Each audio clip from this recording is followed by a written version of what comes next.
This is the Big O Show. This is the Big O Show. Hey, there he is, Anthony Chiang, ready to go. He's downloaded the Liquor Split app just in case there are moments where he may need a drink or two. And It's a long season. and that's right, off season. There you go. Yeah. Or postseason. I mean, right after you finish writing that championship article that they won the title, you can then get on the Liquor Split app and then order a drink at the end of your day, right? Or at the end of your year. The end of a long season. Yes. That's a good time. That's for sure. That's a good time. It's a good time. It's always a good time for that Liquor Split app. All right, so let's get into it right now. So what do we see over the next couple of games? They're off tonight. Friday they'll take on the Hawks, and then Sunday they'll be in Orlando. By the way, is this a stinking tradition? We always have to end with Orlando in Orlando so many times. Why is that? First of all, begin the season in Orlando and end the season in Orlando. I feel like 4 of the last 6 years, the first game has been in Orlando for some reason. So yeah, I don't know what it is. That Dwayne Wade, Chris Bosh game was in Orlando. Yeah. And what I mean by that Dwayne Wade, for those of you that don't follow what the hell I just said, is because I was there for that game. It was the last game of the season. I drove up there. Not that QAM's cheap ass would pay for me to go, but I figured I'd want to go since I'm a beat guy. And I said, let me go. This might be really important because it's the 4th or 5th pick on the line. And that's what was on the line, was the 4th or 5th pick. And a lot of people wanted Riley to lose that game so he would get the 4th pick, but he ended up winning the game, and Toronto ended up, also winning, so they still ended up with the 4th pick, and the rest is history. And they went with Dwayne Wade, and really Riley wanted Bosh, right? Wasn't it Fund that knocked him into Wade? I think that's how it went, right? Didn't Riley? I believe Big, so. Right? Yeah, I believe so. I wasn't around the team at the time, but from the stories I've heard, I believe that's the way it went. And yeah, I mean, it's funny because those games, like the one in Orlando on Sunday, probably meaningless, but that one was a franchise-changing win, even though it was meaningless in the moment. Yeah, that's a game that you think about it and the decision. It could have changed the trajectory of everything. the entire team, because maybe nobody comes to join Bosh here in Miami, unlike maybe Wade was, charismatic enough to bring guys here, where maybe Bosh is not able to do the same thing. Although Bosh does have the personality, but he's not considered the kind of player that Wade was. Yeah, still had Miami though, so those 3 guys might have still found a way to get to Miami among, the 3 cities. But who knows? Yeah, let's just be happy with the way the way it unfolded, right? Yeah. What'd you think of LeBron now talking on the podcast, talking about, well, no, Steph Curry would be a guy that I would like to play with. Why is Mr. Passive Aggressive do stuff like this? I don't know. I mean, this is LeBron's. That's the persona he's had now for the past few years. And he's said, I mean, this isn't the first time he's talked about Steph Curry playing with Steph. Like, he's talked about how much he's wanted to play with Steph for a couple years now. So I wasn't too surprised by it, but it's like, I don't know, at some point you would think, I'm going to try to stop building teams and let them build it for me, because it didn't really work out this year with Russ. So yeah, it's interesting if the Steph is going to be the next guy he tries to play with. And we'll see. That might work better because Steph could shoot the ball. But it is funny how he just keeps going out there saying, listing guys he wants to play with. Yeah. Meanwhile, Steph's like, yeah, I'm good. Yeah, I'm good in Golden State, right? Why don't you come over here, LeBron? Yeah, I'm good. We're good. We got our team there and all that, and we'll see what happens there. All right. Are we expecting kind of a hodgepodge, like no Jimmy, no Kyle for the next couple of games, and even Bam maybe for the next couple of games? Or is this a time for Yurtseven and Dedmon to take over, and Caleb Martin and company? Is that what we're going to see the next couple of games? I think it depends. I mean, I would think the Heat could clinch tonight. They could clinch the 1 spot tonight. If the Bucks beat the Celtics and Philly loses to Toronto, the Heat could clinch the 1 spot tonight, which would make the final 2 games obviously meaningless. And at that point, you would think most guys would sit. I still think maybe against Atlanta, they play some guys. I don't think everyone will play.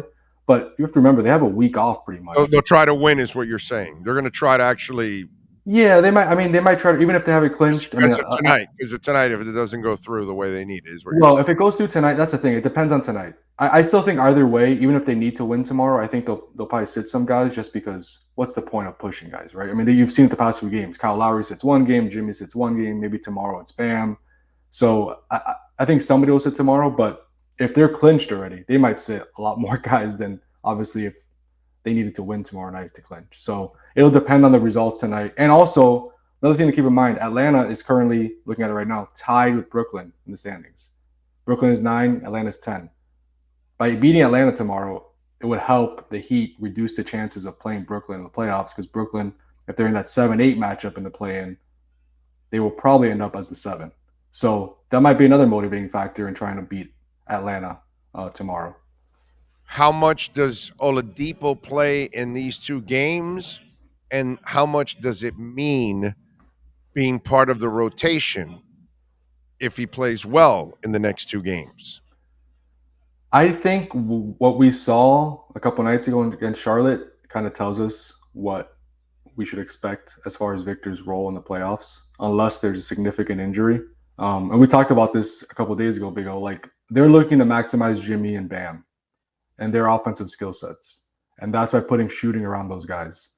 Victor, even though he made a career high 6 threes on Sunday, he's not known as a shooter. He's a slasher. He's a very good defender. He needs the ball in his hands to do what he does on offense. He's not a guy who really plays off the ball.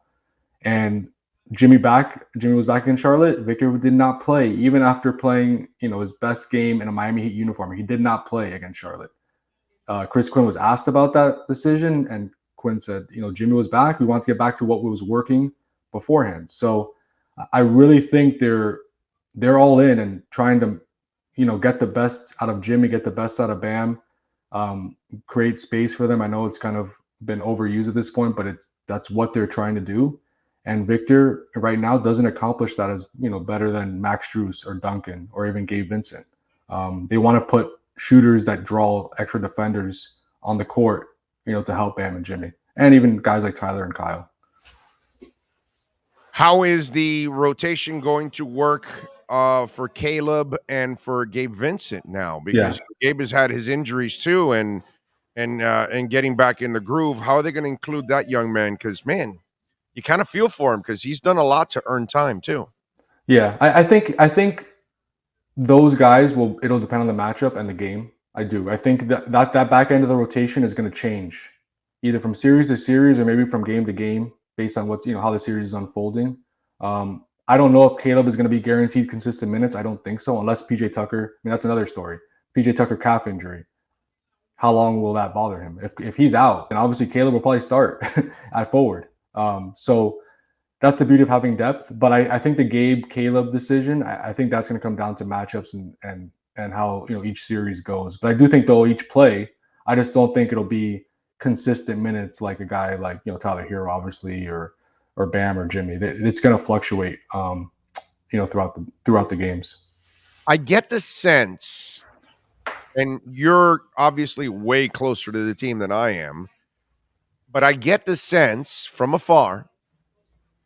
Maybe Duncan might not be happy not being in the starting lineup, but professionally, he's going to adjust and he's going to try to thrive in that role and not be disruptive. Not that he should be. He got his money and everything, so he shouldn't be really complaining. And he's still going to get a good amount of minutes to show what he can do in the bench. But I think that's the good thing out of all of this that unfortunate for Duncan, he has to go to the bench, and fortunately for the team, they get better with Strus. But the fortunate part, I think, overall is that you're dealing with a professional that isn't going to be pouting and creating problems because the coach decided to make a change. Yeah, I mean, I've covered Duncan now since he got to the Heat 3 years ago. He's not that guy. Right. He's gonna like you say, he's a professional. He understands. Is it easy? He said it after last game. He has to wrap his mind around it. He's been a starter now for the past 2.5 years consistently. He hasn't really come off the bench many times. So, but yes, that is a good thing. And I think the saving grace for Duncan is the fact that you look against, Tuesday against Charlotte, he played more minutes than Max. And I think that's gonna again change from game to game based on who's on. Duncan was on; he was making his threes. Duncan played, I think, 10 more minutes than Max, and that will continue. If Max is playing well, Max is gonna get more minutes. But the Heat now have the luxury of, okay, who's on tonight, who's making their shots, and we're gonna play them a little more than the other guy. So just because he's not starting doesn't mean he's not going to play more minutes than Max. He could. He just needs to hit some shots, and if he does, he'll stay on the court. So he's still going to have a big role, I think, on this team in the playoffs. Explain Anthony Chiang, by the way, joining us. So make sure you follow him on Twitter at Anthony_Chiang on Twitter and catch his work there at the Miami Herald, doing an excellent job. Explain to folks, because right now we've got Cleveland at 7, Brooklyn at 8, Hawks at 9, Charlotte at 10. Explain to people how the play-in game works. Yeah, so basically 7 and 8 face each other. The 7 seed has home court in that game. Whoever wins that 7-8 matchup is the 7 seed. That's why you would like Brooklyn to be in that game, because you would think they would beat Cleveland in that play-in game. You would think. You don't know with Brooklyn. You can't bank on anything, but you would think they'd beat Cleveland. And they would be the 7 seed. These guys, Cleveland's not playing well, dude. So that's why Cleveland's not playing well. And if Brooklyn is going to be favored to win their last 2 games. If Brooklyn wins their last 2 games, they'll be 7. So they would have home court in that first play-in game. So you would think they'd win that and end up 7 and face a 2 seed. Now, then 9 versus 10 play each other. The 9 seed has home court. Right now, it's Atlanta against Charlotte. Atlanta home court. The winner of that game faces the loser of 7-8. Right. And then the winner of that then faces the Heat. Right. So we're talking about, we don't know the play-in schedule yet. It's obviously next week, but we could have to wait until next Friday to know who they're playing in the first round, with the playoffs then opening on Sunday. So right. Heat preparation, where they're just preparing for 4 different teams pretty much for most of the next week. But it's good for the Heat in the sense of that team, whoever's 8, is going to have like 36 hours to prepare for the Heat and travel to Miami to play a game 1. So Heat will have a big advantage after resting all week. Oh, hell yeah. And by the way, with the Nets probably ending up at 7, if you're the 2 seed, the Celtics, the Bucks, and the Sixers are all, trying to fight for who's going to end up with number 2 and probably the rights to face the Nets in the first round. Yeah, I mean, it's going to happen. Yeah, and Brooklyn has its issues. I'm not saying Brooklyn's perfect. Obviously. Oh, I know. I'm not as much as Ira has kind of like had the fear of God of facing the Nets, and I know they're good. I know you have 2 stars and all that. Yeah. I think the Heat will beat them in a 7-game series when it's all said and done, because they're the better team, they're deeper, and they're the better coaching staff. That's the one thing that I have to keep mentioning to people, reminding people. I don't care what Brooklyn has, and I don't care what Steve Nash has done. He ain't jack compared to, Eric Spoelstra. So, to me, I don't fear the Nets nearly as much as some others do. Yeah, no, I agree. I think obviously I don't think it's ideal to face Kevin Durant in the first round, especially if you're a first-place team. You don't want that to be your reward in the first round of the playoffs, but you still got to win. You know what? If you're the Heat, I expect you to win that series. I don't care if it takes you 7 games. Right. But you better win that series. Yeah, no, I agree. I just think like you were talking about the 2 seed and teams jockeying for number 2. If I'm a team in that range, I would rather face the Bulls. Right, the Bulls are playing. Right. Yeah, they're not playing well. Not well. I mean, you'd rather face the Bulls in Brooklyn. So it is interesting to see if it looks like Brooklyn's going to end up 2, what the teams decide to do here down the stretch. To see who finishes in that 2 spot. Yeah, the Bulls are 4-6 in their last 10, and the Cavs are 3-7. In their last 10. They're the only 2 teams that are in this playoff bracket from 1 to 10 that has a losing record down the stretch right now. So that's bad. It's just bad news right now with the way they're playing. And you know what? The Charlotte Hornets, if they end up outside looking in when it's all said and done, Michael Jordan, bro. By the way, somebody locally, not you because it's not your beat, maybe Michelle Kaufman can write it, but somebody's got to write that David Beckham and Michael Jordan, they have a lot in common in their post-careers as executives because they're not very good, bro. Holy moly. Yeah, Charlotte, I mean, they got somebody in Alonzo Ball, but they just have not been able to put together consistent considering success. how long he's been in charge. This is the best he can do. Right. mean, seriously, come on, Yeah. dude. Like, Yeah. give Even it when they up. had Kemba, it was like 7, 8 seed, 6 seed maybe, but not a true title contender. Nothing. No. It really, if anything, dude, put your ego aside and hire a real basketball person and step aside because you're not the guy, bro. I mean, it really is so obvious. All right. Anything else heat wise that the fans should focus in on in these last couple of games? Well, I just think, we're about to go to practice now to get our first update on PJ Tucker. That is huge. I know it's labeled as a calf strain. The good thing is he has almost 2 weeks to rest. He's not going to, I would be shocked if he played in any of these 2 games coming up. He's not going to play. But he has now basically a week and a half, 2 weeks to rest before the playoffs start. Is that enough? We'll see. It depends on the severity of the calf strain and how fast he recovers. But that is a big deal. I mean, PJ Tucker has been an important part of that starting lineup. Defense, experience. I know his three-point shooting hasn't been great lately, but he's been a good three-point shooter overall this season.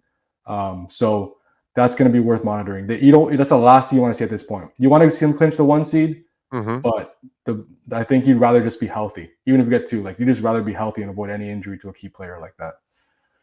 I'm with you there. All right. What are you working on the Miami Herald, Anthony, so folks can check you out, my friend? Yes, today I'll have the latest update on PJ, and I'm also working on something with Bam as far as his candidacy for Defensive Player of the Year. I know he's been campaigning pretty strongly for Defensive Player of the Year. I think he does have a strong case. I think he'll get votes, and the votes are due on Monday.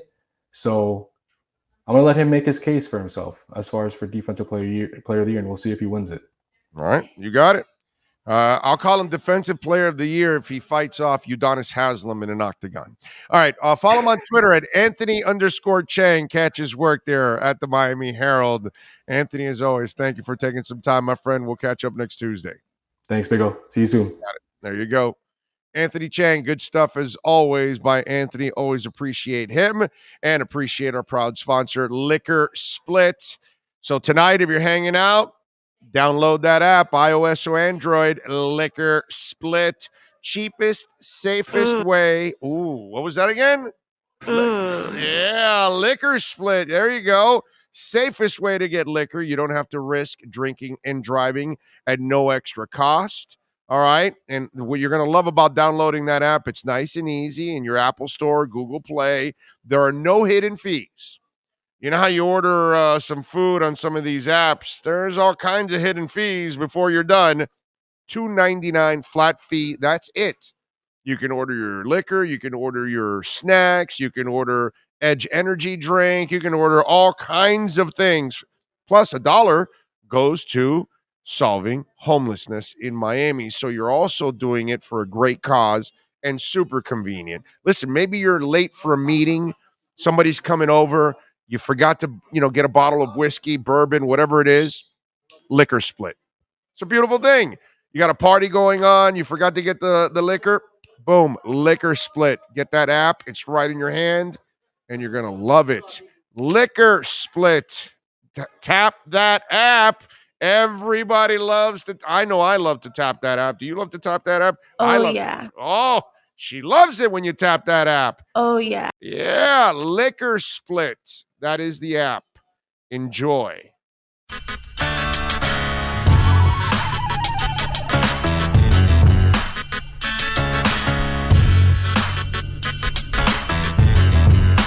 This is the Big O Show.